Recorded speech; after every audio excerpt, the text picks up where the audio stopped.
Welcome to another episode of The Brand Called You, a podcast and podcast show that brings you leadership lessons, knowledge, experience, and wisdom from thousands of successful individuals from around the world. I'm your host, Ashutosh Garg, and today I'm delighted to welcome an accomplished entrepreneur from Gurgaon, India, Mr. Sahil Jain. Sahil, welcome to the show. Thank you so much, Ashutosh. Thank you so much for the wonderful Thank introduction. you. Sahil is the co-chief executive officer of Techno Companion. So, Sahil, before we talk about Techno Companion, tell me a little bit about your own background and your journey in brief. Yeah, sure, Ashutosh. So after I completed my BTech in 2010, and after that I moved into IT sector. So for the first 8 years of my career, I worked with various MNCs like Aon Hewitt, Sapient, and then this Australian-based mobile application development company, Appster. And it was in Appster where I met Yasir, and we had this common idea or common vision of starting a mobile application development company, or I would call it a digitization company where we would help different entrepreneurs and business owners in with the technology, like bringing their offline businesses to online, and Mm, if they have some sort of idea to bring that to online. mm, So that's where while I was working with Appster, me and Yasir, we identified this gap. Like even in today's modern era where we think like maybe everyone or every connected person is using technology, but yes, they are using technology, but they were not using technology to run their businesses. So that's mm, where we identified this opportunity and had a dream of starting Techno Companion. mm. And eventually, in by the end of 2018, we had this courage to to quit our ongoing jobs and start Techno Companion. And Amazing. it has been quite a journey. Now Fascinating. we are in Fascinating. here.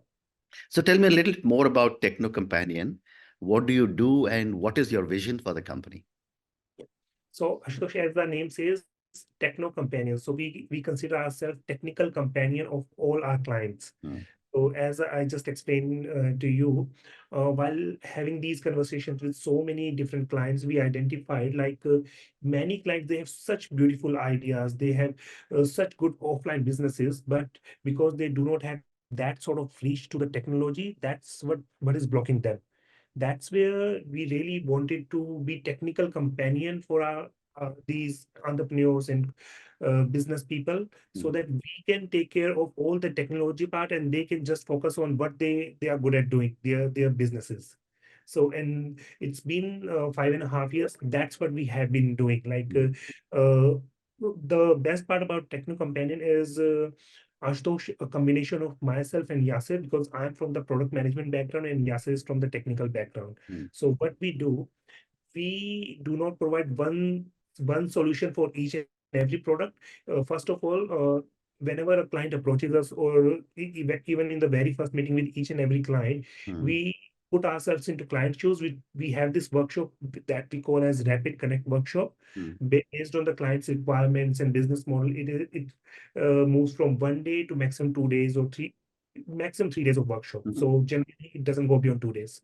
And in that workshop, we try to analyze client's business or the idea, and then on the problem statements basis, we try to analyze what is the most suitable technology, or what is the best solution actually for the client, how mm, much budget or money client is willing to put in, and what after that money exhausts, like what mm. the journey is going to be. Because we do not just build the product and hand it over to the client, we live a journey with the client. I'm glad to tell you, Ashutosh, that most of the clients that who started with us, so 80% plus clients are still working with us Amazing. even after 5 years of time. And the Mm, only reason has been in all the ups and downs, even the when the product was not working, there were finance problems and other issues. We mm, were always there for our clients, mm. so that we client don't have to worry about these technological problems. They can just focus on their business, and we take care of all of it. So Amazing. that's our journey, and that's what we do. Amazing. Amazing. And give me an example of the kind of technical help that you have given to some, a client who's been with you for so long.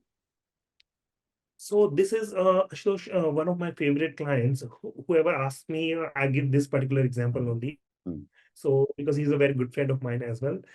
So this client was a international soccer coach mhm, before he connected with me. mm, And so in India, like in 10 plus 1 and 10 plus 2, like all the kids, they go for physics, chemistry, maths, tuition classes, coaching classes. In a very similar fashion, in Australia, Europe, and US, most of the kids, like I won't say most of the kids, but many kids, they want to learn professional soccer because football is such a famous game in Australia, Europe, and US.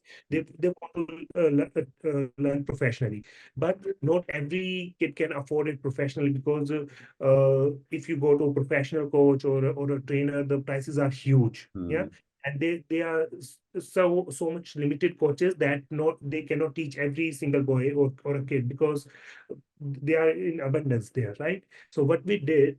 Uh, my client had this idea. We when we discussed this problem, how we can solve it, there are clubs, professional clubs who are teaching thousands of students, but a single coach honestly cannot focus on like on a class of 50 or 60 students and mm, cannot teach mm, 15 one book, right? So with the help of 1500 videos curated by more than 25 international soccer players, we created this mobile application that teaches you how you should train yourself in soccer on various bases, like on the basis of your skill set, your shooting, your mm, passing, your agility, your strength, yeah, or your speed. On the basis of all these parameters, with the help of 1500 plus videos, with well-defined programs, like on the basis of your age, your current skill set, your current fitness level. We involve physiotherapists as well. So we wrote well-defined algorithms where we would be training all these kids in a very well-defined international standardized way. Yeah. mm, mm, And then the best part was, Ashutosh, we started this journey, and now it's been 6 years. We are still working on this mobile application. There, we have launched more than 25 versions already. mm, Initially, we launched the first MVP of it. Then we analyzed, we saw the results, we took feedback from all these kids who mm, were using this application, and then we introduced artificial intelligence in this, like on the basis of ideal standards that mm, that should be when you are training for football. And then uh, we fed the video of these kids when they were actually training themselves, right? So we analyze the gap where they are lagging. Is it skill? Is it the strength? Or is it their speed? And mm, on that basis, we provide very customized feedback to all these kids. mm. So in 6 years, but it has really revolutionized the way all these kids used to train themselves in football. Now, Incredible. in paying that premium amount, they are just paying like $15 or $20 a month, and they are having all these ideal guidelines from the international soccer players. Incredible. What an amazing thing that you're doing for so many different companies. Thank you for such a great example. So my next question to you, Sahil, is that, when I was reading about you, you've chosen to stay self-funded. And Yeah. normally I find young entrepreneurs like you are, out raising big money. How has this impacted uh, your own company's growth, and why did you not raise external funding? I'll tell you the reason first, like why we didn't go for the funding. So because while taking any sort of decision, we always wanted, me and Yasir, that our clients and our team should be the center. It should be in the center of our decisions. Like we Right. should be focusing just on our clients and our team, Mm, not the investors and their interests. So our thought process was, if we take funding, we would be more focused on how we are going to pay back to the investors. Or while taking any major decision, mm, have to like be in consent with them, take their permission or all of that. So that's why we didn't go for the investment. That one of the major reasons. Second reason was we never felt a need. mm, Like in the very initial stages, honestly, Ashutosh, there were so many challenges that we had to go through. mm, mm, At that point of time, even if we would have pitched for the funding, nobody would have entertained us. Like we were nobody at all, right? mm, So we first of all established ourselves, and during that establishment period, we were in a place where we never needed the funding. mm. Very And interesting. it has created a really positive impact on our clients and our team. Like I told you, most of our clients, I would call it at least 80%, we have been able to retain them. And the Yeah. reason is our processes, our quality, and before taking any decision, we put ourselves into the client's shoes. Like if we are clients, if we are putting that sort of money into something, mm, we are emotionally attached to something, our business, our everything is attached to it, how we are going to take that decision. That's one of our approaches. And the second is we think it through from our team side as well. mm, Because being a startup, like this was another challenge that we faced initially. Why would somebody trust us? Like we were just young entrepreneurs starting our own business. So hiring the right skill set was one of the biggest challenges. So why would somebody trust us, right? So now when these people have trusted, my team have shown their trust in me, it's my responsibility, my duty to make sure that I don't let them down. very well said. Well said. Great response. Thank you. My next question, Sahil, is that what are some key strategies you employ to help clients embrace a digital transformation? Yeah. So Ashutosh, for that, it all depends on the problem statement. Mm, Because one straight solution or one approach cannot solve every single problem. Like every problem is unique in its nature, and so should be the solution. So what we do in the Rapid Connect workshop that we have in the as the first step of engaging with any client, mm, there we try to analyze the problem from the functional perspective, from the technical perspective, and then finally from the budget perspective as well. And even after the budget, because the end requirements are always endless. Like if you'll ask any client, there's so much. Everyone wants to build Facebook or WhatsApp, but mm, Facebook, WhatsApp, Instagram, they were not built in a day. Like there has been, Facebook is not today what it was in 2008 or 2007. correct. So there has been a journey, right? So we have to come up with an MVP based on what's most important. So Mm, we do in this workshop, we analyze clients' problem statement. mm, We, on the basis of problem, we try to analyze what is the technology that is going to be the most suitable for it. Then mm, we do whiteboarding, brainstorming, and finally we come up with a set of requirements. Like we write it down, pen it down, and then we break it down into various segments. Like what is must to have, that is going to be part of MVP one, minimum viable requirement one. Then what is good to have, nice to have, and what is that we can defer and push for the later stages. mm, mm, And on the basis of client's budget, we first of all pick MVP one. We decide the timeline when we should, what is the ideal time to hit the market. mm, And then on the basis of the response that we receive from the market, then only we move for the MVP two, because the client or we might have a different mindset, but mm, the market might be behaving differently. mm, Or it also could be like by the time we hit the market has changed. For example, the COVID literally changed everything. mm.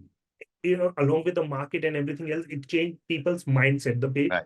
way people used to think, right? So on the basis of, so that was a like a one-time example, but still there could be n number of items impacting the market and the way market would perceive your product. Yeah. Mm, So we always try to go to the market with the very minimum viable product, like mm. with the bare minimum requirement, and on the basis of response only, then we move ahead. Fascinating. And you were just telling me that 80% of your clients have stayed with you.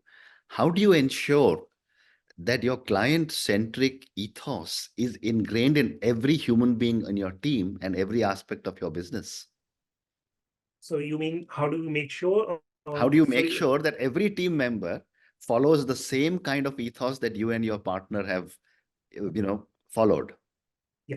So actually, this is a great question actually. So this is one of the very important things that we had to define actually in the beginning of 2019, Mm, because we always knew that eventually it is going to be the quality of work and how we are going to perceive our clients. Like mm, if we would be like we just have to deliver what the requirements, we have to just build the product and deliver it to the client and our job is done, then it is not going to work for us. We would right. always be hunting for new clients and things, and that was not something we wanted to do. Mm, So we had established based on the basis of our like me and Yasir, we have spent 14 years into this industry now. I can see On that. the basis of our experience, we established well-defined processes and we allocated process owners Mm, where like in spite of me being the CEO, I'm not the sole decision maker. So if like there's a person who will take all the decisions from the quality side, there's a person who will take all the decisions from the technological side, yeah, from the performance testing side, from the cyber security testing side. So they are process owners. And their clear processes define that only once we reach a specific mark, then only anything can move to the next environment. Right. And on top of that, I chose to make sure that a client always receives the best quality. We work in agile development, and most of our products are work in weekly sprints, where at the beginning of the week we decide what we are going that my particular team is going to work in that particular week. And after that week ends, then we make sure we showcase the same to our client. We actually deliver it to the client. They use it on their system, mobile phones or desktop, whatever the Mm. platform is. And then they provide us their regular feedback, so that throughout the development process, they are engaged with us, providing their feedback, and nothing comes to them as a surprise at the end of the product. Mm. Very Yeah. interesting. Very So, exciting work that you're doing, and clearly all your team members are, fully, have fully bought into your own concept and Yarse's concept. My next question to you is, what is your own leadership philosophy, and how has it evolved over the last 14 years? yeah. So Ashutosh, when like it had changed a lot actually, I'm because sure. yeah, so initially when we started, our main goal was to work in the service industry, because we have always worked in the service industry. Mm. Mm. So to help these, as I told you, help entrepreneurs, business owners in solving their real life problems. Yeah. But over the period today, we are a bit more aligned towards solving real life problems that which are out there with the help of the technology. Mm. Now whenever and wherever we go, we have developed a mindset where we see real life problems that we can actually resolve using technology. I'll just give you a couple Yeah, of examples actually. sure, sure. So in 2022, Yasir and me, we went to Dubai for to attend this GITEX. So basically, it's a tech fest Mm. that companies from all over the world join. So we went there, and we visited this used car market. So you might be aware, Dubai and UAE, it is the biggest used car market in the entire world. Like, Wow. Okay. so thousands and even millions of cars get sold without even actually landing in UAE. So I see. they never physically come to UAE, but they are still being sold from there, because that is the sort of infrastructure there for the used car market, right? But most of it, Ashutosh, is unorganized. Like there are big companies, big shots who have this organized car market. Now, even Cars 24 car, they have also moved there. But a big chunk of it is still unorganized. So when we talk to a few of the business owners, like how they are dealing with their businesses, how they are operating currently. So it was completely unorganized. Like every business owner who has got more than say 150 or 200 cars, they would never know which all cars they have, because every single day they are selling a few cars and they are purchasing a few cars, right? That's how it works. You sell few, and at the same time you purchase few. Right. There are so many parameters that they have to remember, that they have to communicate to their clients, completely unorganized. Mm. So we built this product. We saw the potential actually. Along with solving the problem, there was a huge potential as well. Mm. So we have built this product that we call as Motors Bay. And with this product, we are providing this system to the small business owners and entrepreneurs in UAE, that they can use and easily manage their current business. So their team, be it their team members, be it how they purchase cars Mm. and how they sell cars. Right. And because suppose, I'll just give you one more example. I know I'm stretching Mhm. it a. So suppose you purchased a car on say 10th of January, and it is still lying with you. Until you sell that car, it's a liability for you, because on its cleaning, on its maintenance, you are spending money, right? So you need to sell it as quickly as possible. Right. For that, of each and every car that's lying in your inventory, you need to know when you purchased a particular car, in how much money you purchased it, how much money you have spent on top of it, and then so that you can decide in how much money you need to sell this car, right?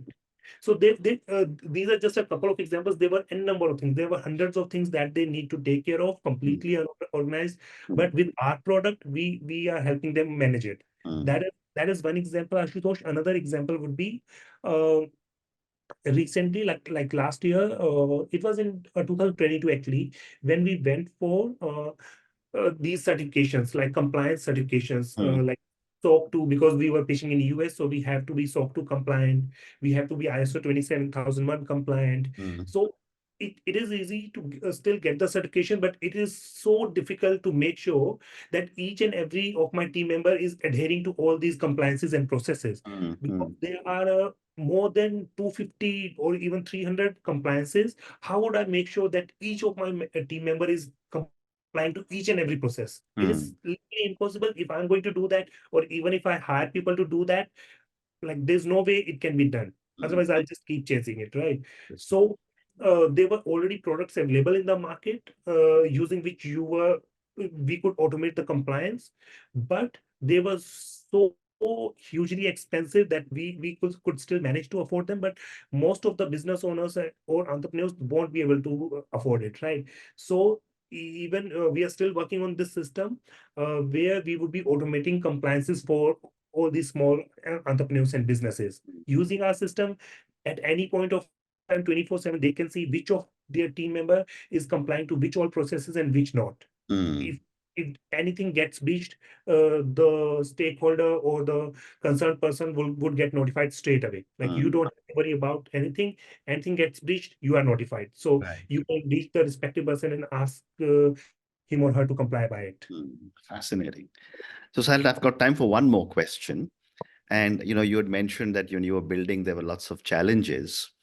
My question is, and this is for the many, many, many people who will listen to our conversation, who are either entrepreneurs or who are aspiring entrepreneurs, what would you say are three lessons that you and Yasir have learned in your entrepreneurial journey that you want to give to a lot of our viewers and listeners?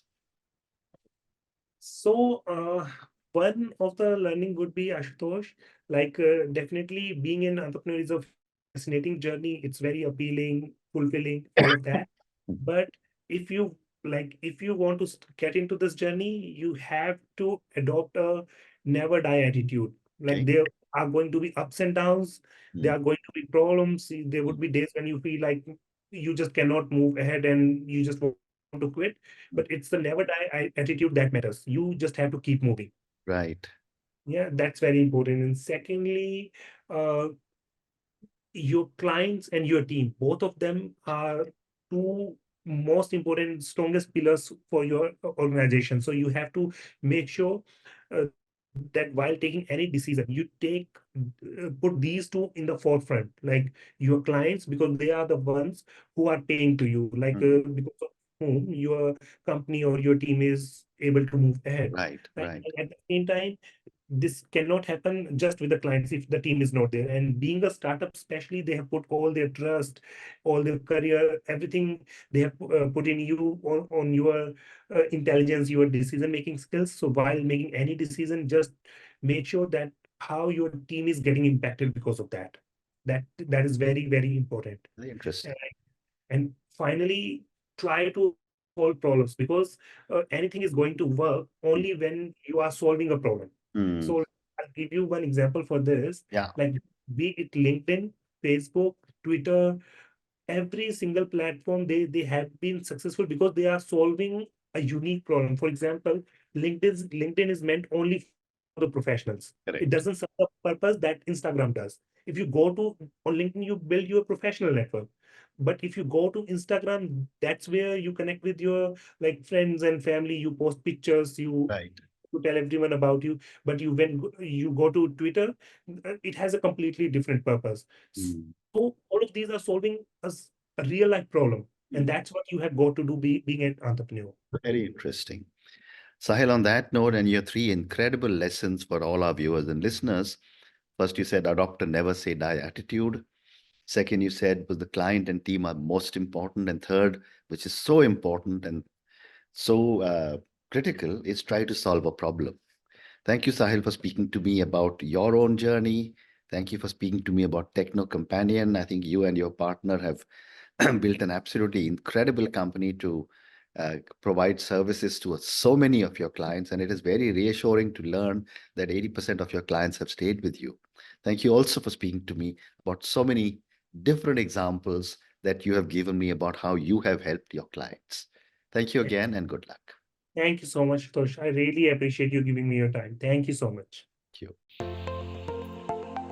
Thank you for listening to the Brand Called You videocast and podcast, a platform that brings you knowledge, experience, and wisdom of hundreds of successful individuals from around the world.